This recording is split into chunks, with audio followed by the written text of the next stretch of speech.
Olá, meus queridos, como estão vocês? Queria falar sobre uma coisa com vocês hoje que me veio à cabeça. Afinal de contas, o que é o Brasil? Nossa, que pergunta difícil, hein? Um país, uma nação soberana, é muito lindo isso, né? Nação soberana. É um país emergente, e ele está emergindo de onde? E quando é que ele vai emergir? Só para a gente se programar, né? Então o papo hoje, a conversa com o Serjão, é sobre o que é o Brasil e a difícil missão de ser brasileiro. Vamos lá conversar.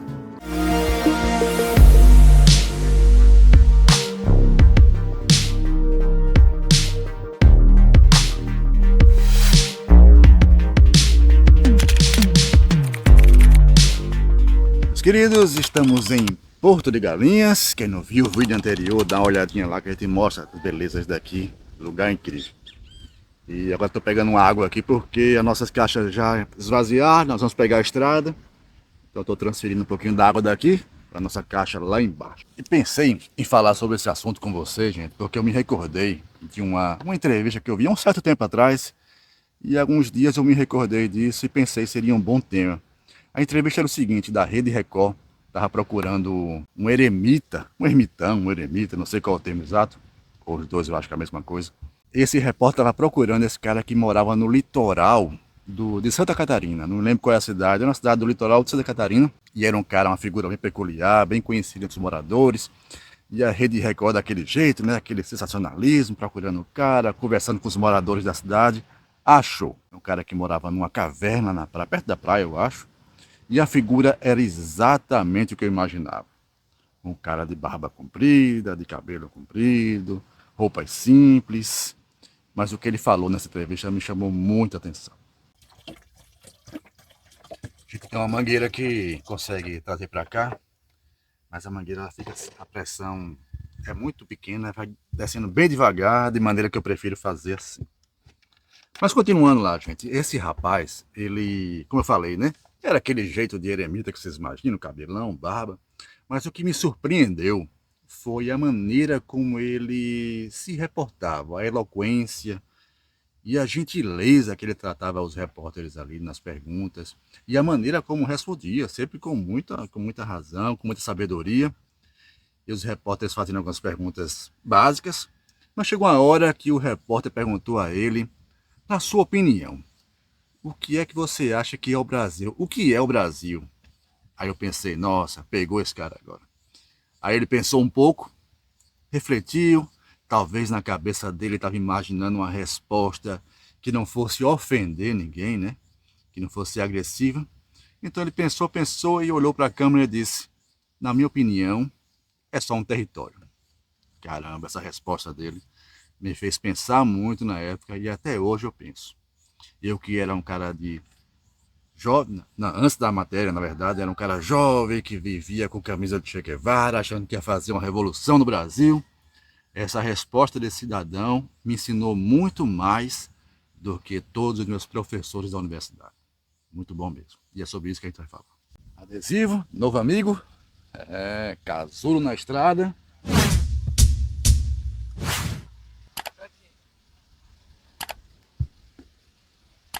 Muito bom.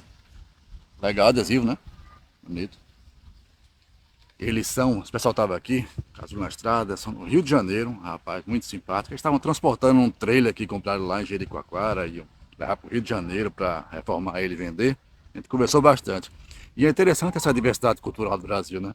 Eles são do Rio de Janeiro, tem um casal também que acabou de sair, que são do Rio Grande do Sul, nós somos pernambucanos, veja que diferença cultural, quanta gente tem para contribuir um com os outros, né? É como se fosse um argentino conversando com um chileno e um uruguaio vem para conversar, de tão grande que é o país. Então, é um país incrível. Mas eu queria falar sobre uma coisa com vocês. Dar um exemplo, né? Se eu tivesse sido abandonado pelos meus pais, né? Quando nasci, nem conhecesse eles. Se um dia viesse a conhecê-los no futuro, qual seria a minha obrigação de amá-los e respeitá-los só por ter nascido deles, nascido de dentro deles? Então, se um dia viesse a conhecer, podia até respeitá-los como respeito qualquer pessoa do mundo. Mas qual é a minha obrigação de amá-los por isso, por ser meus pais, já que fui abandonado? Então, fazendo uma analogia, qual seria a minha obrigação de amar um país só por ter nascido nele, só por ter nascido nesse território? E antes que alguém reclame, antes que alguém fale alguma coisa aí, eu queria dizer que essa aqui, como outras coisas, é só a minha opinião. Se você discorda disso, respeitosamente discorda, quiser fazer algum comentário, eu vou ler e responder com o maior prazer, porque a gente cresce quando pessoas inteligentes discordam de nós. Mas se vier falar de faz o L, eu faz a minha, não sei o que, isso aí, vou dizer uma coisa para vocês, não vai mudar em nada a situação no nosso Brasil. Só vai aumentar a nossa enorme capacidade de votar em canalhas e idiotas sempre.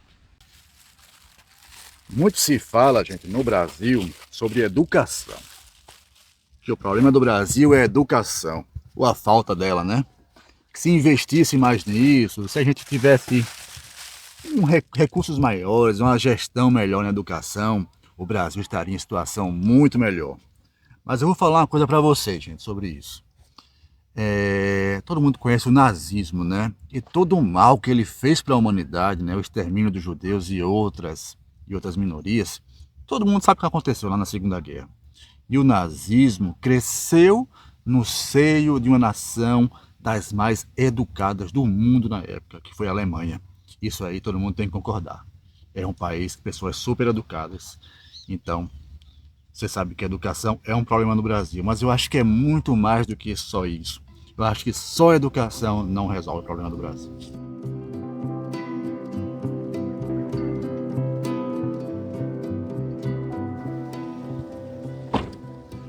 O Brasil, gente, é uma das maiores democracias do mundo. E isso é motivo de orgulho, muito orgulho mesmo. E imagina a gente viver num país em que você não tem liberdade. Deve ser dificílimo, realmente. Não consigo nem imaginar. Alguma geração anterior, né, dos nossos pais, viveram num país de ditadura militar, tinha uma certa dificuldade de liberdade total. Mas, de qualquer forma, não chegou a ser uma coisa tão drástica como muitos países vivem até hoje. Então é importante a liberdade. Mas como está escrito na música dos Engenheiros da Havaí, do que adianta mesmo ser livre se tanta gente não tem como comer. Isso é uma coisa para a gente pensar. Não estou defendendo aqui nenhuma teoria marxista, nem comunismo, não, muito longe disso.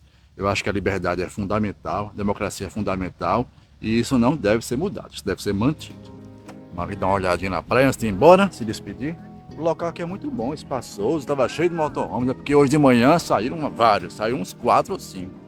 Mas estava cheio, acho que já estava capaz de chegar mais. Mas é muito bom o local aqui. Podia falar aqui sobre toda a diversidade cultural do Brasil, como já falei, e toda a beleza da sua cultura, do seu povo que encara as dificuldades com aquele sorriso no rosto. Podia falar um monte de blá blá blá, que é verdade. E nenhum disso é mentira, não, é verdade. É um povo incrível mesmo.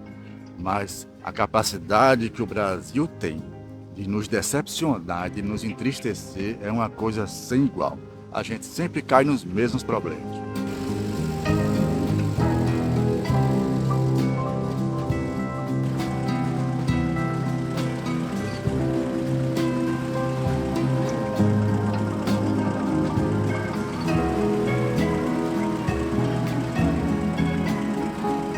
O trânsito de bug aqui é tão grande. Esperei dar uma diminuída aqui para falar com vocês. Fica passando o tempo todo. Acho que é o horário. O pessoal tá indo para Pontal do Maracaípe. Os bugs vão todos para lá, depois voltam por aqui. Movimento grande. Mas continuando, gente. O Brasil é o país onde as crianças morrem por falta de saneamento básico. Para vocês pensarem nisso, né? É incrível. O sistema público de saúde é um escárnio para a população. O estatuto da criança e do adolescente é uma piada. Elas continuam aí nos sinais, vendendo chiclete, vendendo bala na porta dos carros, dormindo nas marquises das grandes cidades, junto com o pai e com a mãe ali. Isso é uma piada. Então isso nunca muda, gente. O tempo passa e isso nunca muda.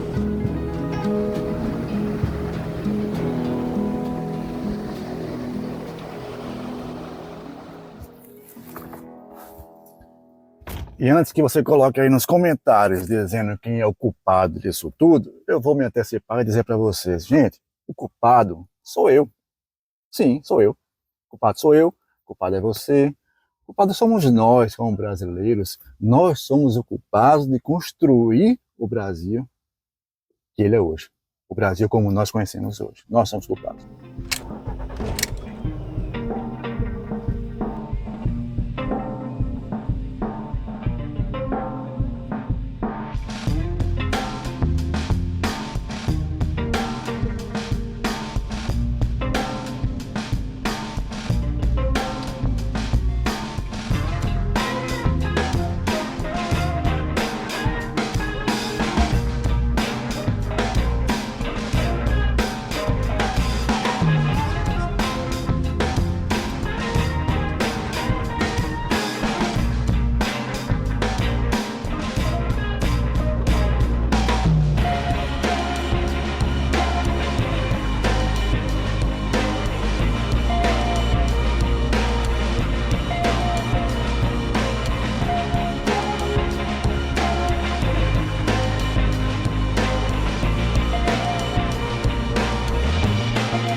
parou aqui para abastecer.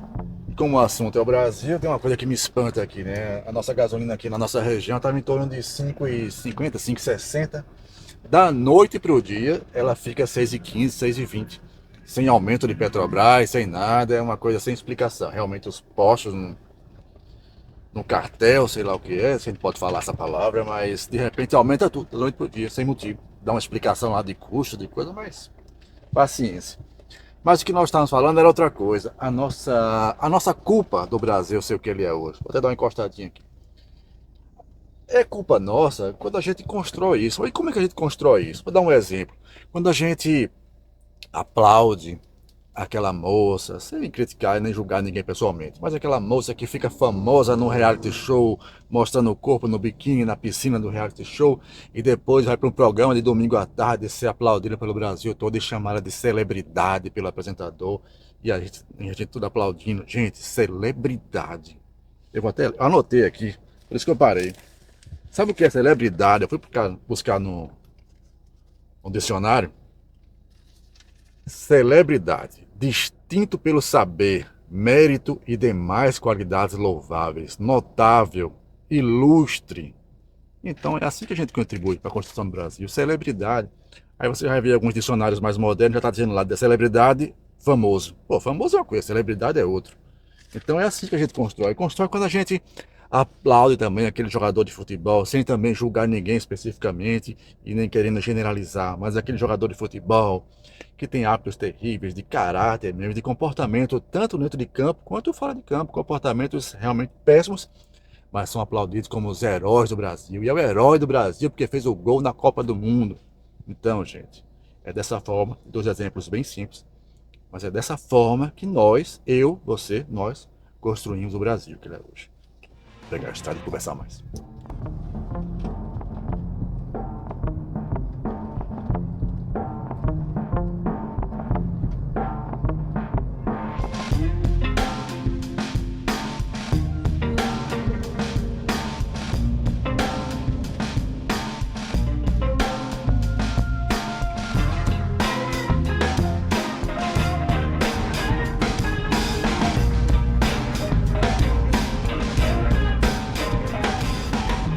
Então, meus queridos, concluindo, nós gastamos, às vezes, desgastamos tempo e intelecto discutindo certas coisas como identidade de gênero, que deveria ser uma coisa individual de cada um e pronto, simples. Estou dando exemplo aí, mas tem outras coisas ainda. E a gente não foca no que é principal. O principal é formação de caráter, é honestidade, são valores realmente intrínsecos ao ser humano, né? Valores importantes mesmo. Isso é que precisa ser discutido. O lado bom disso tudo é que a gente tem um conhecimento disso, né? Cada vez mais entendendo isso. O que é importante é a nossa valorização e nossa identidade cultural. Então a gente tendo noção disso, a gente pode virar a chave na cabeça e de repente começar a mudar isso, né? Eu acho que a gente pode mudar isso. Já melhorou muito. O Brasil não é mais o mesmo que era há 20 anos, 30 anos atrás e mais. Mas cabe a nós mudar isso. Só que pode mudar isso somos nós mesmos, individualmente, principalmente, a princípio, e depois coletivamente. Espero que tenham gostado. Deixa aquele comentário aí, o que é que você achou, se você discorda, se concorda, se quer contribuir, que é o mais importante. Espero que tenham gostado. Até o próximo vídeo. Fiquem com Deus. Vamos pensar sobre isso. Tchau, tchau. Temos uma paradinha aqui para colocar o combustível. E como as... Não, botar. Pode ser.